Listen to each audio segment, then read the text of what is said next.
Top quality और consistent performance के लिए सिर्फ सिल्वर पंप नाम याद रखना।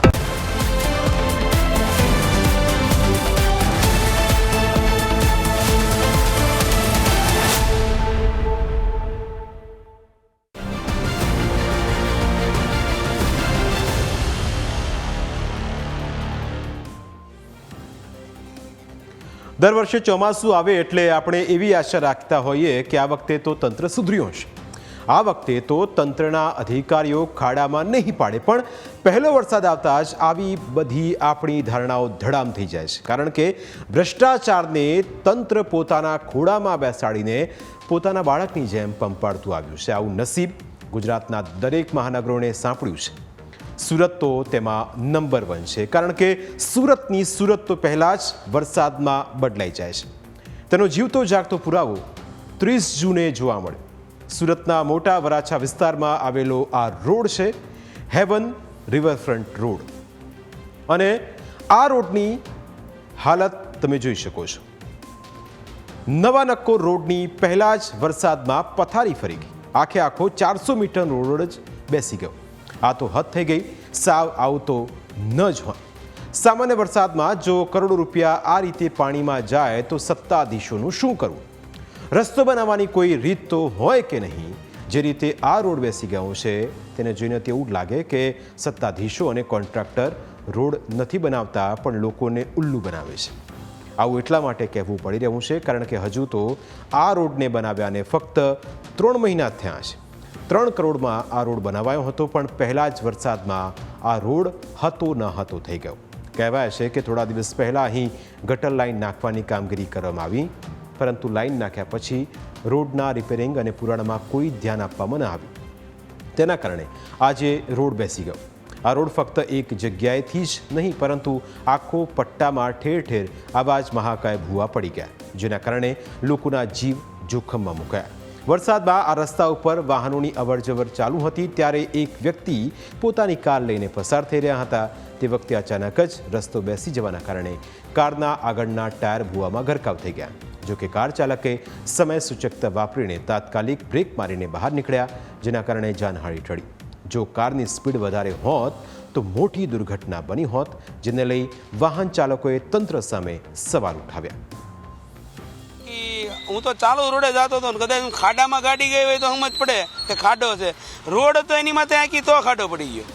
મને અત્યારે નુકસાન બધું મારું કામ હતું એ અટવાય। હમણાં મારે વરસાદમાં 2 વ્હીલ લઈને જવું પડશે અને ગાડીને નુકસાન આવશે। હદ તો ત્યારે થઈ જ્યારે રસ્તાનું સમારકામ કરવા માટે કોર્પોરેશન દ્વારા તાત્કાલિક ધોરણે કપચી સહિતનું મટીરિયલ ભરેલી એક મોટી ટ્રક ઘટના સ્થળે મોકલી, પણ રસ્તો સરખો કરવા આવેલી ટ્રક જેવી આગળ વધી કે ત્યાં જ ભૂવો પડી ગયો, જેના કારણે આખી ટ્રકના ટાયર ભૂવામાં ધસી ગયા। હવે ભૂવો પૂરવા આવેલું સરકારી વાહન જ ભ્રષ્ટાચારના ભૂવામાં ફસાઈ જતા પાલિકાની નબળી કામગીરીમાં વધુ એક છેદ થયો। લોકોએ વિડીયો વાયરલ કરતાં જ તંત્રની ફજેતી થઈ ગઈ। આંધળું તંત્ર જ્યારે દોડતું થાય ત્યારે આવું થાય છે। થોડા સમય પહેલાં જ આ રસ્તા પર કરોડો રૂપિયાના ખર્ચે નવી ડ્રેનેજ લાઇન નાખવાની કામગીરી કરવામાં આવી હતી। નિયમ મુજબ લાઇન નાખ્યા બાદ માટીનું પુરાણ કરવાનું હોય છે, રસ્તાને મજબૂત કરવાનો હોય, પરંતુ આવું કરે કોણ? સત્તાધીશો પાસે તો સમય જ નથી। જ્યારે સત્તાધીશોને જ કોઈ પડી ના હોય તો કોન્ટ્રાક્ટર અને પાલિકાના એન્જિનિયરો શું ખાસ ધ્યાન રાખવાના હતા? તેમને તો મફતનો પગાર જોઈએ અને ઉપરથી કટકી તો ખરી જ, એટલે કટકીમાં અને કટકીમાં રોડના પણ કટકા થઈ ગયા। હવે જો આ રોડને ધ્યાનથી જોશો તો તમને ખ્યાલ આવશે કે રોડ ફક્ત ડામરના પાતળા પડ ઉપર જ ટકેલો હતો। નીચેથી માટી ધોવાઈ ગઈ, એટલે વિચારો કે આ રોડ કેવો બનાવાયો હશે। આ દ્રશ્યોમાં સ્પષ્ટ જોઈ શકાય છે કે ફક્ત માટી ઉપર પાતળો રોડ પાથરી દેવાયો, બાકી કોઈ જ કામગીરી આ રોડને બનાવવામાં કરાઈ નથી। અને એટલે જ હવે આવી હલકી કક્ષાના તંત્રની હલકી કામગીરીના કારણે લોકોમાં રોષ વ્યાપ્યો છે।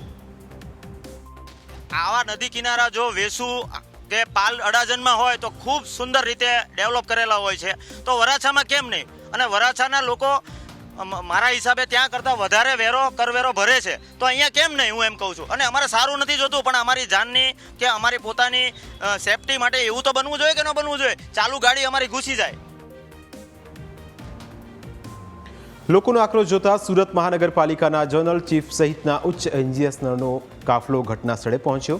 થોડીક જ વારમાં શહેરના મેયર માયા માવાણી અને સ્ટેન્ડિંગ કમિટીના ચેરમેન પણ ત્યાં પહોંચ્યા અને પરિસ્થિતિનો તાગ મેળવવાનું નાટક કર્યું. પરંતુ જો આ સત્તાધીશો અને અધિકારીઓએ જ્યારે રોડ બનતો હતો ત્યારે ધ્યાન રાખ્યું હોત તો આજે બહેનને દોડતા દોડતા આવવું ન પડ્યું હોત.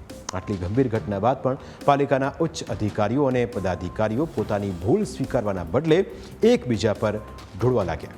ડેપ્યુટી કમિશનર નિધિ સિવાચે દાવો કર્યો કે આ ઘટના નદીની માટી ધસવાના કારણે બની છે. ઇરિગેશન વિભાગ સાથે આ બાબતે છેલ્લા 2 વર્ષથી ચર્ચા ચાલી રહી છે. મોટા વરાછા વિસ્તારમાં જ્યારે ડેવલપમેન્ટની શરૂઆત થઈ ત્યારે આ ભાગ ખૂબ નીચાણવાળો વિસ્તાર હતો.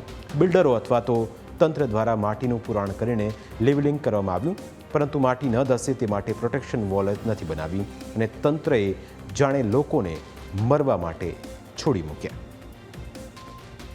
આમાં આ રસ્તા ઉપર સ્ટોર્મ ડ્રેનેજની લાઈન નાખવામાં આવી હતી. આ 7 મીટર ગહેરી છે અને નદીની બાજુમાં હોવાથી વરસાદ પડી છે તો માટી નીચેની ખિસકી છે, જેના કારણે અત્યારે તે ફરીથી આમાં અમે મેટલ ભરી રહ્યા છે અને ફરીથી આમાં લેવલિંગ કરવામાં આવશે. મેડમ, લોકોએ એવું કહ્યું કે જ્યારે કોન્ટ્રાક્ટર કામ કરતા હતા ત્યારે એમને કહ્યું હતું કે કામગીરીમાં બેદરકારી છે, પણ કોન્ટ્રાક્ટર વાત ન માન્યાના પરિણામ આવ્યું છે, એવું લોકોનું કેવું છે. નહીં, આમાં તમારે સાઈડની બાજુમાં તમે જો તો નદી છે, તમે એક વખત જોઈ શકો છો તો અહીંયાની મિટ્ટી જો છે ઇન્સ્ટેબલ હોય છે અને તમારી ડ્રેનેજની અને સ્ટોર્મ ડ્રેનેજની લાઈન જો હોય છે આ 7 થી 10 મીટર ઊંડાઈમાં જાય છે. તો આના કારણે જ્યારે વરસાદ થાય તો સેટલમેન્ટ હોઈ શકે, પણ આમાં વધારે નદીના કારણે ઇફેક્ટ આવ્યું છે કે એટલી મોટી સેટલમેન્ટ થઈ છે. મેડમ, હવે આની જવાબદારી કોની રહેશે? કોન્ટ્રાક્ટર પર ખર્ચો જશે કે પાલિકા આનો ખર્ચો ભોગવવાનો? કોન્ટ્રાક્ટર ઉપર પેનલ્ટી જશે. તો બીજી તરફ મામલે સ્ટેન્ડિંગ કમિટીના ચેરમેન રાજન પટેલ કોન્ટ્રાક્ટરનો બચાવ કરવા લાગ્યા. તેમણે દોષનો ટોપલો ઇરિગેશન વિભાગ પર ઢોળ્યો. રોડ બની ગયો અને તૂટી પણ ગયો, છતાં બંને વિભાગના અધિકારીઓ એ નક્કી નથી કરી શક્યા કે તાપીના પાળાનું કામ કયો વિભાગ કરશે. અને આ પાળાના ખેલમાં કોર્પોરેશનના ભોપાળા ચોક્કસ બહાર આવી ગયા છે. ચોંકાવનારી બાબત તો એ છે કે મોતના રોડ ઉપર પણ સ્ટેન્ડિંગ કમિટીના ચેરમેનનો કોઈ જ જોખમ નથી લાગતું અને તેઓ શહેરમાં પડેલા બીજા ભૂવાને લઈને પણ જાણે ગંભીર નથી. દેખાતું નથી જોખમ, પણ રોડની બીજી સાઈડ પર જ બીજી હાઈરાઇઝ મિલકતો ને એ બધું છે, એટલે આ જગ્યાએ માટીનું ધોવાણ સતત થતું રહે છે, એટલે પાળો અહીં જરૂરી છે. અન્ય જગ્યાએ જે ભૂવા પડ્યા છે તે ટ્રેન્ચ રિપેરિંગ દરમિયાન પડ્યા છે અને તેના માટે જ અમે હમણાં નવી પોલિસી લાવ્યા છે કે જે તે જગ્યાએ જે ડિપાર્ટમેન્ટે કામ કર્યું છે તે ડિપાર્ટમેન્ટે જ હવે વોટરિંગ એટલે મતલબ કે જે ટ્રેન્ચ બનાવે છે તેની કામગીરી એ લોકોએ જ કરવાની રહેશે, એટલે જવાબદારી ફિક્સ કરી શકાય. મોટી વાત તો એ છે કે મોટા વરાછા રિવરફ્રન્ટ રોડ ઉપર 25 થી 30 જેટલી નાની મોટી સોસાયટીઓ અને હાઈરાઇઝ બિલ્ડિંગો આવેલી છે, જેમાં હજારો પરિવારો વસે છે. જો પાલિકા અને નેતાઓના દાવા મુજબ માટી ધસી જવાના કારણે કરોડોનો રસ્તો બેસી જતો હોય તો પછી આ સોસાયટીઓ અને ગગનચુંબી ઇમારતો પણ જોખમમાં મુકાઈ શકે છે. તેવામાં સત્તાધીશોની કામગીરી સામે અનેક સવાલો ઉઠી રહ્યા છે. સવાલ એ થાય કે જ્યારે આ વિસ્તારમાં ડેવલપમેન્ટની મંજૂરી આપવામાં આવી અને બાંધકામો થયા ત્યારે પાલિકાએ ઇરિગેશન વિભાગ સાથે પ્રોટેક્શન વોલ અંગે કોઈ ગંભીર ચર્ચા કેમ ન કરી? સવાલ એ પણ થાય કે કરોડો રૂપિયાના રસ્તા મંજૂર કરતી વખતે પાલિકાના એન્જિનિયર્સ કઈ હવામાં રાચતા હતા કે તેમને સોઇલ ટેસ્ટિંગ કે માટી ધસી જવાની ટેકનિકલ ખામી ન દેખાય? પ્રજાના ટેક્સના કરોડો રૂપિયા ડ્રેનેજ અને રસ્તા પાછળ વેડફાયા પછી હવે જ્યારે અકસ્માતો થાય છે ત્યારે જ કેમ સત્તાધીશોને પાળાનો પ્રશ્ન યાદ આવે છે? શું રોડ બનાવવા પહેલાં તંત્રને એવું નહોતું સૂચ્યું કે બાજુમાં નદી છે એટલે રોડ પણ એ રીતે જ બનાવીએ કે જેથી તૂટે નહીં? આ રોડની કામગીરી કરનાર કોન્ટ્રાક્ટર કાપડિયા આખરે કોણ છે જેને તંત્રના સત્તાધીશો બચાવવાના પ્રયત્ન કરી રહ્યા છે? શું ભ્રષ્ટાચારના કારણે રોડની કામગીરી નબળી કરવામાં આવી છે?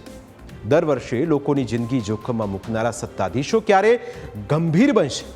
આવા સવાલ લોકો ઉઠાવી રહ્યા છે, કારણ કે સવાલ હવે લોકોની જિંદગીનો છે.